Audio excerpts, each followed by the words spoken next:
Gwa kahinda thina wa mai ni ukoretwo ugumiire icigo itiganite guku bururi-ini na matauni matiganite.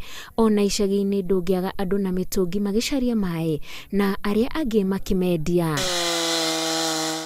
Kurerikana thina wa mai ucungiriirio ni utemi wa miti, no kuringana na aria maroraga mititu kuri matari marataukwo wega ati ni kuri miti iria ibatie gutemwo yakura na ingi ndibatie gutemwo.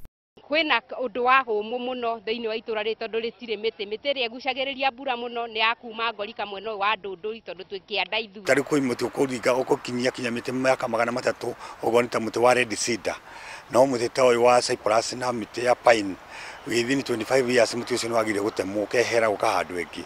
Umwe wa mititu iria tatemagwo miti ni karura kuria kuri na miti mingi ya kimerera iria irehaga ugunyu. Miti iria ihandagwo kundu kumu kwi miti yumagiriria tondu ugo ni ta migaa iyo ni handagwo kundu kuria kumu. Acacia iyo ni handagwo kundu kuria dry na ni hotaga kuyumiriria riua. Uyu naguo ni mutitu wa Muguga kaunti-ini ya Kiambu uria uhandagwo miti ya gutemwo riria yakura ona gutuika ni thutha wa kurumirirwo kwa mitaratara iganona. Kwa kahinda ni tuko na thina wa mai tukaigwa tukigweta mai ni maraga ona kuria tuikaraga tugakona rationing ya mai na hindi ciothe mai maga andu matugaga ni mititu itemetwo no ukorwo ni ma na ukorwo ti ma.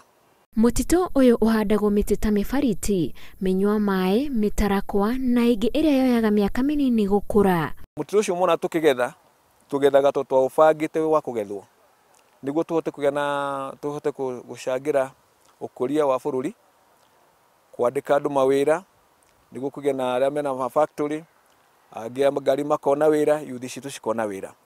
Koguo ni twagirie tukiaria uhoro wa guthukangia mutitu kana kwananga tukari na professional tukamenya mahana atia. Miti iria iguku ingikiria miaka 30 yambagia kwiyuna ona kungihurutana no irunde na miti ino noyo ihuthagirwo guthondeka indo iria tuhuthagira cia mbau.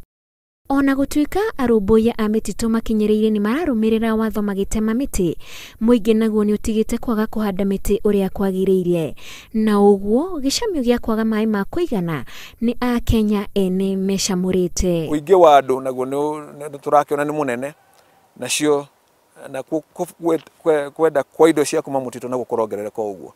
Mutitu wiki wa Kenya Forest Service ndungihota gutwa mabataro mothe. Niginya tunyitane moko tuhande uguo. Maraga kuhimbiria mutugo wa kuhanda miti ona gutuika kuri na nathari nyingi iria iri na miti iria iheanagwo macukuru na mathibitari ma muingi. Ningi Mukenya o wothe ni akoragwo ari itari-ini ria kuheo miti nathari-ini icio. Mundu ona kana ena mugunda wake ni agirirwo kahanda miti, ni agirirwo kwa Kenya Forest Service tondu kinya mbegu cia Kenya Forest Service korwo ci njega na miti yao ni koragwo i mithuranire na njira njega.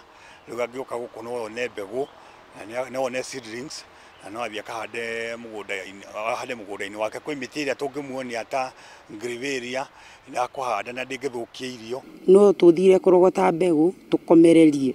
Riu miti itu twiyethagira na thina forest teyo ndituheaga miti mahanda kwao na tiga iyo ya kuheano kuri nathari ingi irimikira ya barabara ikiendio na thogora wa thi. No mukuithania bei ni gukora murute na mbeca nyingi ucio mukaria kuri gukora we na mbeca mukaria mukuithania bei to bei ni kuiguithania. Muti ndahandite ria muico mwaka muthiru mweri wa 7 na wari muti wa pine. Ona ari ihinda riria riua riaraga makiria mwaka ukiambiriria kiruru kiria kindigiceirie nikio kiratumenyithia ati miti ni abata muno makiria hari muturire-ini wa mundu.